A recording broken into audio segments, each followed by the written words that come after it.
நம்ம குடும்ப உறவுகளை இழந்ததுனால சொல்ல முடியாத வேதனையிலும் வலியிலும் இவ்வளோ நாளாக இருந்தோம். அப்படிப்பட்ட அந்த சூழல்ல நம்ம சொந்தங்களின் மனம் பற்றி இருக்க வேண்டியது நம்மளுடைய கடமை. அதனால தான் அவங்களோட சேர்ந்து அமைதி காத்து வந்தோம்.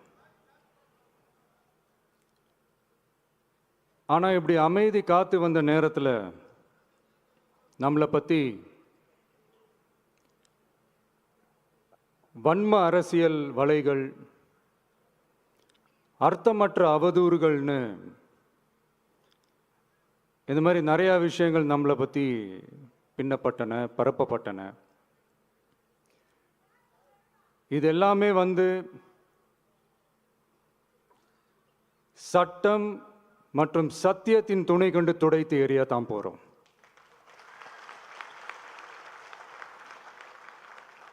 பட் அதுக்கு முன்னாடி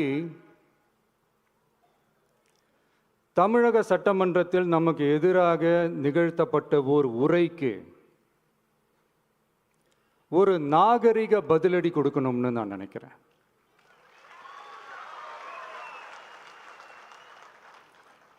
அரசியல் செய்ய விருப்பமில்லை, அரசியல் செய்ய விருப்பமில்லைன்னு அடிக்கடி சொல்ற முதல்வர் நம்மளை குறிப்பிட்டு பல்வேறு அவதூறுகளை பதிவு செய்வதன் வாயிலாக பெருந்தன்மையை பேரளவில் மட்டுமே பேசும் முதல்வர் 15/10/2025 அன்னைக்கு தமிழக சட்டமன்றத்தில் நமக்கு எதிராக பேசிய பேச்சில் எவ்வளவு வன்மத்தை கக்கியுள்ளார் என்பதையும்,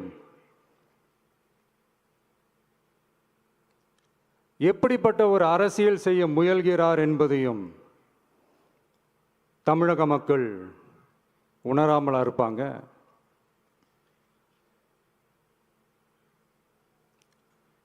இந்த கரூரோடு சேர்ந்து 5-6 மாவட்டத்துக்கு இந்த மக்கள் சந்திப்பு நிகழ்ச்சிகள்லாம் நடத்தியிருக்கிறோம், போயிருக்கிறோம்.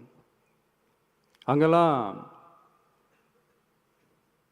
இந்த லாஸ்ட் மினிட் வரைக்கும் எங்களுக்கு அந்த இடம் கொடுப்பாங்களா மாட்டாங்களா, பெர்மிஷன் தருவாங்களா மாட்டாங்களா, இப்படியே இழுத்து அடிச்சுக்கிட்டு இருப்பாங்க. தான் நாகப்பட்டினத்தில் சொன்னது மாதிரி தான். நாங்கள் ஒரு இடம் செலக்ட் பண்ணி கேட்போம், மக்கள் நல்லா ஸ்பேஷியஸாக நின்று பார்க்குற மாதிரி.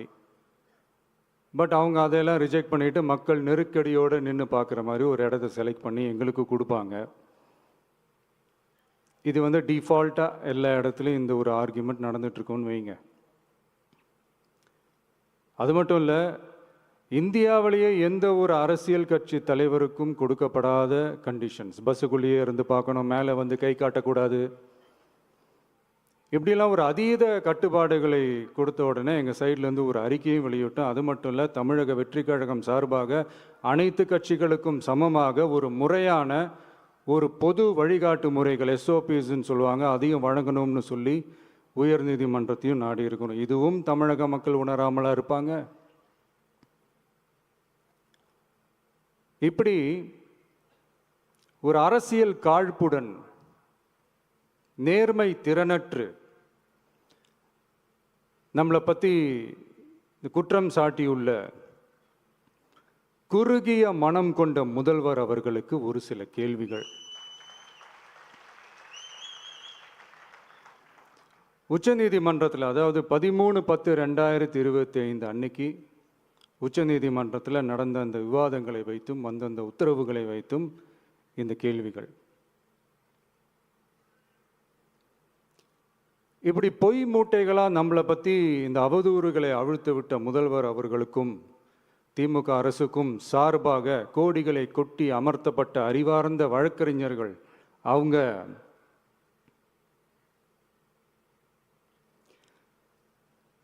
இந்த கபட நாடக திமுக அரசோட தில்லுமுல்லுகளை தாங்கி பிடிக்க இயலாமல் உச்சநீதிமன்றத்தில் திக்கு திணறி நின்றது முதல்வர் அவர்களுக்கு மறந்துவிட்டதா? இந்த கரூர் சம்பவத்துக்கு அப்புறமே அவசரமாக ஒரு தனிநபர் ஆணையம், அந்த தனிநபர் ஆணையத்தை அவமதிக்கிற மாதிரி அரசு உயர் அதிகாரிகள், காவல்துறை உயர் அதிகாரிகள் எல்லாருமே நம்மளை பற்றி ஃபுல்லாக இந்த அவதூறுகள் பரப்பி ஒரு செய்தியாளர்கள் சந்திப்பு அவசரமாக. இதெல்லாம் ஏன் நடக்குது, எதுக்காக நடக்குது அப்படின்னு ஒட்டுமொத்த தமிழக மக்களும் கேள்வி கேட்க ஆரம்பிச்சாங்க. இதுவும் தமிழக முதல்வர் மறந்துட்டாரா? அதுக்கப்புறம் அந்த தனிநபர் ஆணையத்தை தலையிலேயே கொட்டி வீட்டுக்கு அனுப்பிச்சிட்டாங்க. அது வேறு விஷயம்.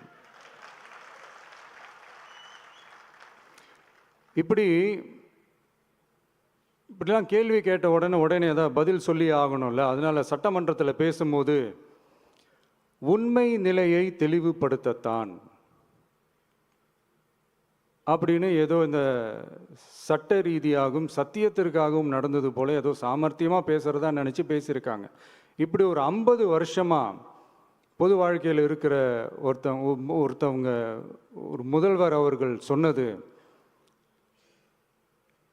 எவ்வளவு பெரிய ஒரு வடிகட்டின பொய், சப்பை கட்டுன்னு நான் சொல்லலை, உச்ச நீதிமன்றம் சொல்லியிருக்கிறாங்க. அவங்க சொன்னதெல்லாம் கொஞ்சம் என்னன்னு கொஞ்சம் லைட்டாக பார்ப்போமா?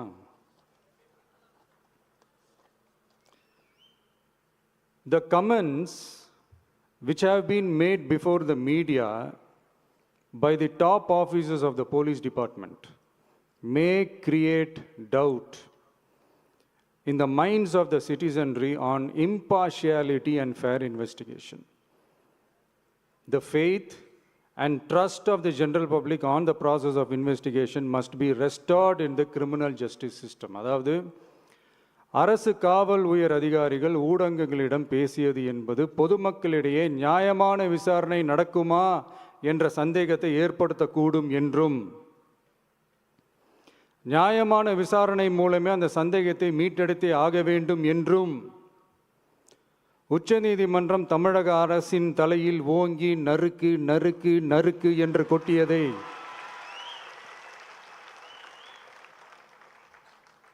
முதல்வர் அவர்கள் மறந்துட்டாரா?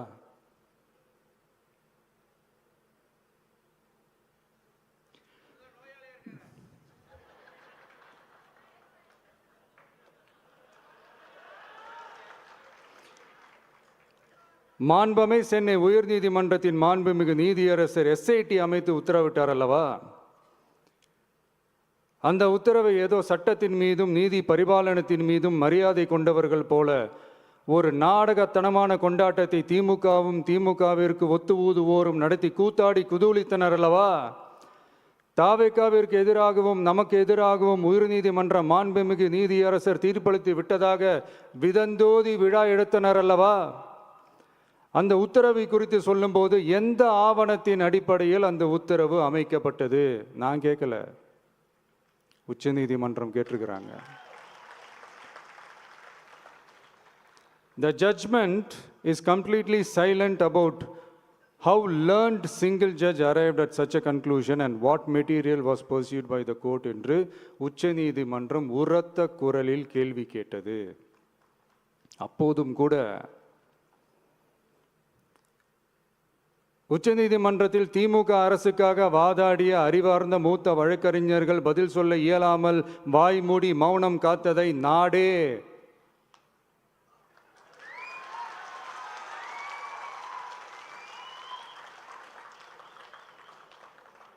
பார்த்ததல்லவா?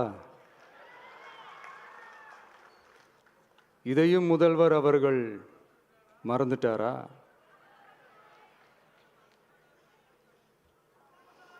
Such petition ought to be dealt with by the division bench, registering as public interest litigation in right earnest and not to be dealt with by a single bench. அதாவது பொது வழிகாட்டு முறைகளான SOP அமைக்கப்பட்டு வெளியிட வேண்டும் என்ற கோரிக்கையுடன் வந்த ரிட் மனுவை நீதிபதிகள் டிவிஷன் பெஞ்ச் தான் கையாள வேண்டும், தனி நீதிபதி பெஞ்ச் கையாளக்கூடாது என்றும் உச்சநீதிமன்றம் சொன்னதல்லவா? அது மட்டுமா, கோரிக்கையே இல்லாமல் SIT அமைக்கப்பட்டது எந்த வகையில் சரி என்றும் கேள்வி எழுப்பியது உச்சநீதிமன்றம். இது எல்லாமே அறியாமலோ இல்லை அறியாதது போலவோ உச்சபட்ச அதிகார மயக்கத்தில் இருந்து பேசினாரோ முதல்வர் அவர்கள்? மனிதாபிமானம், அரசியல் அறம், மாண்பு இதெல்லாம் எதுவுமே இல்லாம வெறும் பேச்சில் மட்டுமே பேசிக்கிட்டு அரசியல் ஆதாயம் தேடுற ஆட்டத்தை ஆடத் தொடங்கிவிட்டார் முதல்வர் அவர்கள்.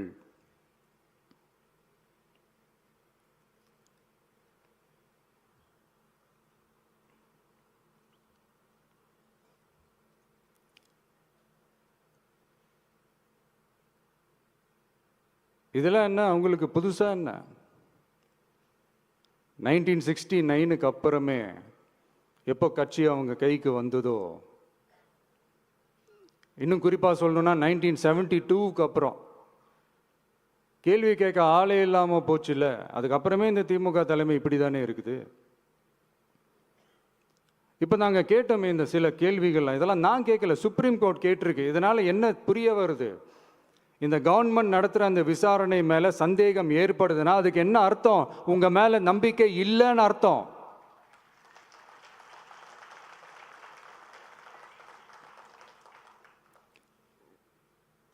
இதெல்லாம் ஏன் எதுக்காகன்னு முதல்வர் அவர்களுக்கு புரியுதா?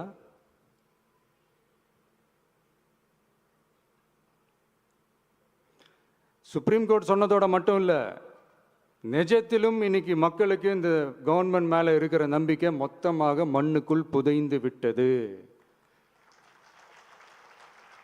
இதுவாவது முதல்வர் அவர்களுக்கு புரியுதா? புரியலனா 2026 தேர்தலில் இந்த திமுக தலைமைக்கு மக்கள் இன்னும் ஆழமா அழுத்தமா புரிய வைப்பாங்க. அப்ப கூட இவங்க என்ன பண்ணுவாங்க தெரியும்ல, 5 வருஷத்துக்கு ஒரு வாட்டி பழக்க தோஷத்தில் ஒரு அறிக்கை ஒன்று வெளியிடுவாங்களே, மக்கள் தீர்ப்புக்கு தலை வணங்குகிறோம் அப்படின்ட்டு அந்த அறிக்கையை வெளியிட்டுட்டு இப்போ அறிவாலயத்துல போய் ஓடி ஒளிஞ்சுப்பாங்க.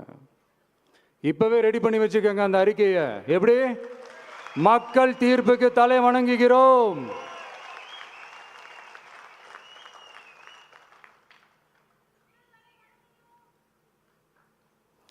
நான் போன பொதுக்குழுவில் சொன்னதை தான் இங்கே நான் திரும்பவும் சொல்கிறேன். இயற்கையும் இறைவனும் நம் தமிழக சொந்தங்களின் வடிவில் மாபெரும் மக்கள் சக்தியை நம்ம கூடவே நிற்கும் போது எம் மக்களுக்கான அரசியலை தடுப்பவர் எவர்? அதனால தோழர்களே, நமக்கு வந்திருக்கிற இந்த இடையூறு வெறும் டெம்பரவரி மட்டும்தான். எல்லாத்தையும் தகர்த்தெறிவோம், மக்களோட கை கோர்த்து நிற்போம், மக்களோட களத்தில் போய் நிற்போம். நம்ம பயணத்தில் தடம் மாறவே மாட்டோம். இப்பவும் சொல்றேன், 2026ல் 2 பேருக்கு நடுவில் தான் போட்டியே. ஒன்று, இன்னொன்று